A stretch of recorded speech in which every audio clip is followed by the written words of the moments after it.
Assalamualaikum warahmatullahi wabarakatuh. Nama saya Azaria Fidela, dengan NIM 2019820197 dari kelas DSD semester 4, Prodi PGSD Fakultas Ilmu Pendidikan Universitas Muhammadiyah Jakarta. Di sini saya akan memenuhi tugas UAS dari mata kuliah pembelajaran tematik SD dengan dosen pengampu Ibu Laili Nurmalia MPD. Saya akan membuat video mengajar tentang materi kelas 4, tema 8, daerah tempat tinggalku, subtema 3, bangga terhadap tempat tinggalku, pembelajaran 1. Assalamualaikum anak-anak. Selamat pagi semuanya. Bagaimana keadaannya hari ini? Alhamdulillah semuanya dalam keadaan sehat walafiat ya. Sebelum kita memulai kegiatan pada hari ini, kita berdoa terlebih dahulu. Yuk sama-sama kita angkat kedua tangan kita untuk berdoa.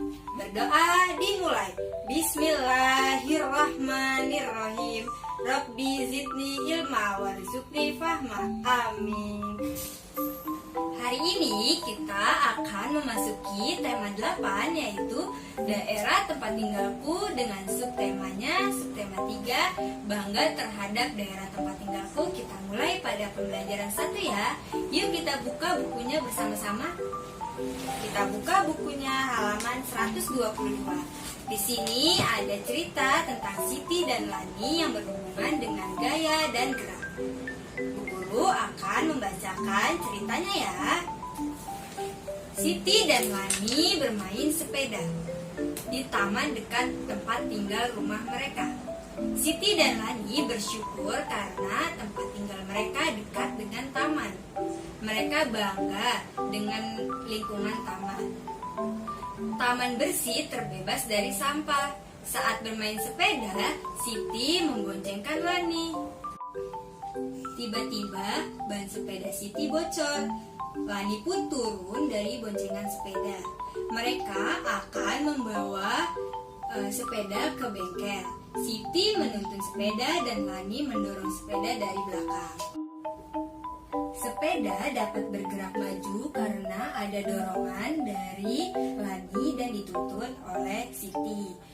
Mengapa dia dapat bergerak maju? Karena terdapat dorongan. Itulah hubungan gaya dengan gerak pada sepeda, karena dia bisa bergerak maju ke depan. Siti dan Lani mencari bengkel sepeda untuk menambal ban sepeda. Siti merasa lapar. Tiba-tiba terdengar suara ting ting ting ting. Di seberang jalan terlihat sebuah penjual bakso lewat. Penjual bakso mendorong gerobaknya dan sesekali berhenti untuk membunyikan mangkok sebagai tanda bahwa ada tukang bakso. Siti dan Lani sepakat untuk makan bakso terlebih dahulu. Mereka memanggil penjual bakso. Pada peristiwa penjual bakso ini, penjual bakso melakukan dorongan terhadap gerobak bakso, maka itu ada hubungannya gaya dengan gerak. Karena dengan didorongnya gerobak, maka gerobak akan maju ke depan, kemudian sesekali ditahan oleh tukang bakso, kemudian akan berhenti. Itulah hubungan gaya dan gerak pada gerobak bakso.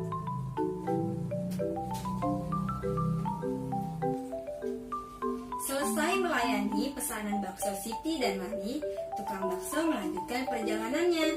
Siti dan Lani memperhatikan gerobak bergerak maju karena ada dorongan dari tukang bakso. Begitu juga dengan sepeda. Sepeda dapat bergerak maju karena ada dorongan. Mendorong merupakan gaya yang dapat menyebabkan gerobak dan sepeda dapat bergerak maju ke depan. Itulah peristiwa gerobak dan sepeda mengenai gerak, hubungan gerak dan gaya. Dari cerita Lani, Siti, dan penjual bakso, apakah anak-anak semua sudah paham mengenai hubungan antara gaya dan gerak? Ya, jika sudah paham, kita akan lanjut beberapa contoh hubungan gaya dan gerak. Pertama, anak-anak semua bisa dilihat di bukunya, yaitu ada gaya memengaruhi benda bergerak menjadi diam. Contohnya seperti apa? Contohnya itu seperti sebuah bus sedang melaju, kemudian supir bus menginjak rem dan bus itu akan berhenti pelan-pelan. Seperti ini contohnya. Ketika bus sedang melaju secara kencang, maka supir bus menginjak rem secara perlahan, maka bus itu lama-kelamaan akan menjadi berhenti. Itulah hubungan gaya mempengaruhi benda bergerak menjadi diam. Hubungan gaya dan gerak yang kedua yaitu ada gaya mempengaruhi perubahan bentuk benda. Contohnya itu peristiwa membentuk plastisin. Jadi awal mula plastisin itu dapat berbentuk seperti ini. Namun anak-anak semua dapat mengubah bentuknya menjadi misalkan bentuk bola atau bentuk-bentuk yang lainnya. Maka peristiwa tersebut gaya mempengaruhi perubahan bentuk benda dari awalnya dan akan berubah menjadi bentuk akhir. Yang ketiga itu ada gaya mempengaruhi perubahan arah gerak benda. Pada peristiwa ini yaitu peristiwa perubahan arah gerak bola karena gaya yang diberikan pada bola. Misalkan kita melambungkan bola ke atas, maka gerakan bola akan ke atas. Jika kita mendorong bola ke depan, maka bola tersebut akan bergerak ke depan. Jadi peristiwa ini yaitu mempengaruhi perubahan arah gerak benda sesuai dengan yang kita lakukan. Yang terakhir ada gaya mempengaruhi benda diam menjadi bergerak. Contoh peristiwanya yaitu membuka dan menutup pintu. Membuka pintu melakukan dorongan, kemudian menutup pintu melakukan gaya tarikan. Itu adalah contoh peristiwa dari gaya mempengaruhi benda diam menjadi bergerak, menutup dan membuka pintu. Itu adalah beberapa contoh hubungan gaya dan gerak. Apakah anak-anak semua sudah memahaminya? Ya, bagus sekali jika semuanya sudah memahaminya. Bu Guru sudah menjelaskan mengenai hubungan gaya dan gerak dan memberikan contoh peristiwa hubungan gaya dan gerak. Kemudian anak Bu Guru bisa buka bukunya halaman 126. Di sini ada laporan hasil pengamatan. Jadi tugasnya yaitu anak-anak mengamati peristiwa di lingkungan rumah kalian yang berkaitan dengan hubungan antara gaya dan gerak. Bu Guru sudah membuatkan lembar laporannya. Jadi kalian semua tinggal mengamati peristiwa antara hubungan gaya dan gerak di lingkungan rumah kalian. Kegiatan selanjutnya yaitu ayo membaca. Ibu akan membacakan cerita mengenai burung unta dan kasuari. Anak-anak semua dengarkan dan simak baik-baik ya cerita yang akan ibu bacakan.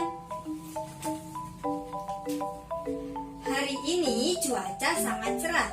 Matahari bersinar cerah memancarkan sinarnya yang hangat. Burung Sriti menikmati indahnya hari ini dengan terbang melayang-layang di udara. Dari kejauhan tampak burung unta dan burung kasuari membicarakan si Sriti yang terbang melayang di udara. Aku heran, kita berdua juga sama-sama burung, tapi kenapa kita tidak bisa terbang seperti Sriti? Bukankah sayap kita jauh lebih besar?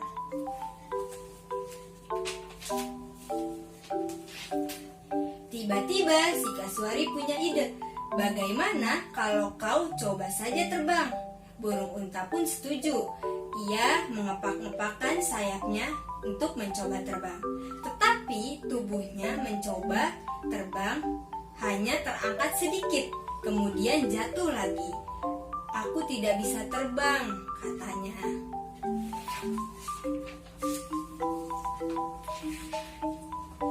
Tiba-tiba Sriti datang menghampiri kedua burung itu. Kalian terlihat sedang ada masalah. Mungkin aku bisa bantu? Kami sedang bingung mengapa kami tidak bisa terbang seperti kamu. Bukankah kamu juga tahu kami juga punya sayap? keluh kesah Kasuari.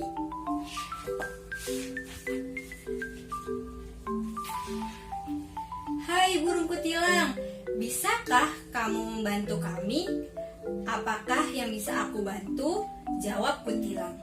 Begini kutilang, unta dan kasuari bingung. Mereka punya sayap seperti kita, tapi mengapa mereka tidak bisa terbang? Apakah kau tahu jawabannya kutilang? Tanya Sriti.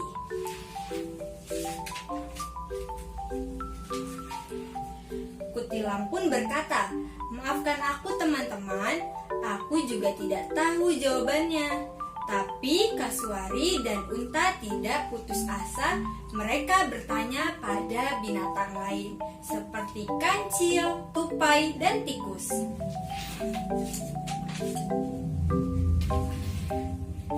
Tiba-tiba unta dan Kasuari dikejutkan dengan kehadiran Sriti. Pergi kamu, jangan mengikuti kami terus, bentak unta dengan kesal. Sriti sedih sekali.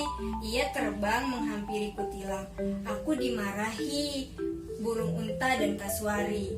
Maka mereka berdua mencari burung unta dan kasuari.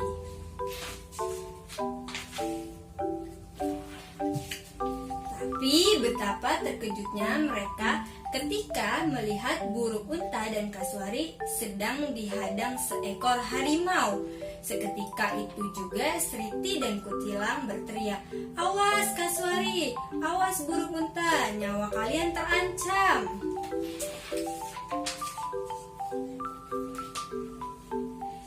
Seketika itu juga burung unta dan kasuari berlari sekencang-kencangnya. Sayap mereka bergerak ke atas dan ke bawah, membuat tubuh mereka seperti melayang dan lari sangat kencang. Burung unta dan kasuari meminta maaf dan berterima kasih kepada Sriti dan Kutilang karena mereka keduanya jadi sadar bahwa setiap makhluk diberikan keistimewaan oleh Tuhan. Ya Tuhan, Kau ciptakan sayap ini untuk membantu kami berlari cepat, katanya. Nah, itu adalah cerita dari burung unta dan kasuari.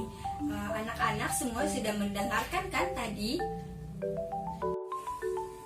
Setelah mendengarkan cerita yang sudah dibacakan oleh Ibu tadi, Ibu akan memberikan beberapa pertanyaan ke anak-anak semua agar mengetahui apakah anak-anak tadi mendengarkan dengan baik cerita yang sudah Ibu bacakan. Yang pertama yaitu Bu Guru akan bertanya, apa judul dari cerita yang sudah Ibu bacakan tadi? Siapa yang bisa menjawab?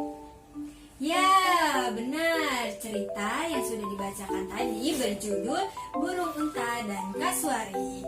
Kemudian pertanyaan yang kedua yaitu tokoh yang terdapat dalam cerita Burung Unta dan Kasuari terdapat siapa saja? Kurang tepat. Tokoh yang terdapat dalam cerita Burung Unta dan Kasuari yaitu ada burung unta, burung kasuari, Sriti, Kutilang, kancil, tupai, harimau, tikus. Dan itu adalah tokoh-tokoh yang terdapat dalam cerita Burung Unta dan Kasuari. Kemudian pertanyaan yang ketiga, siapa yang bisa menjawab sifat yang dimiliki tokoh dalam cerita Burung Unta dan Kasuari? Ya, sudah benar, tetapi masih ada yang lainnya. Sriti memiliki sifat yaitu suka menolong, baik, sopan, dan santun. Kemudian burung kutilang memiliki sifat yang baik. Kemudian burung kasuari dan burung unta memiliki sifat yaitu jahat, tidak bersyukur, sombong. Dan tokoh yang selanjutnya itu ada kancil, tupai, tikus, yaitu memiliki sifat atau karakter yang baik. Dan yang terakhir yaitu ada harimau. harimau memiliki sifat yang jahat karena ingin memakan burung unta dan kasuari tadi. Selanjutnya, Bu Guru ingin tanya, apa sih pelajaran yang dapat kita ambil dari cerita burung unta dan burung kasuari? Siapa yang bisa menjawabnya? Ya, benar. Cerita atau pelajaran yang dapat kita ambil dari cerita burung kasuari dan burung unta yaitu kita sebagai manusia harus bersyukur tentang apa yang dikasih oleh Allah Subhanahu wa taala, karena kita setiap makhluk hidup memiliki kekurangan dan kelebihannya masing-masing. Jadi itu adalah pelajaran yang dapat kita ambil. Kita harus tetap bersyukur apapun yang ada pada diri kita. Dari pertanyaan-pertanyaan yang sudah Ibu tanyakan kepada kalian, terlihat bagaimana kalian menyimak dan mendengarkan cerita yang sudah dibacakan oleh Ibu dengan baik. Bagus sekali untuk semuanya. Terima kasih untuk anak-anak yang sudah mendengarkan cerita burung unta dan burung kasuari yang sudah Ibu bacakan tadi. Alhamdulillah, pelajaran kegiatan kita hari ini selesai sampai di sini. Terima kasih kepada anak-anak semua yang sudah hadir pada hari ini. Semoga apa yang sudah kita pelajari tadi berguna dan bermanfaat untuk kita semua. Sebelum kita menutup untuk kegiatan pada hari ini, kita berdoa terlebih dahulu ya. Kita angkat kedua tangan kita, berdoa dimulai. Bismillahirrahmanirrahim. Wal asri innal insana lafi husrin illal ladzina amanu wa amilus solihati wa tawasau bil haqqi wa tawasau bil sabri. Shadaqallahul azim. Sekian untuk kegiatan pembelajaran tema 8 subtema 3 pembelajaran 1 pada hari ini. Jika ada perkataan dari Ibu yang salah, Ibu mohon maaf. Dan sekian untuk kegiatan hari ini. Wassalamualaikum warahmatullahi wabarakatuh.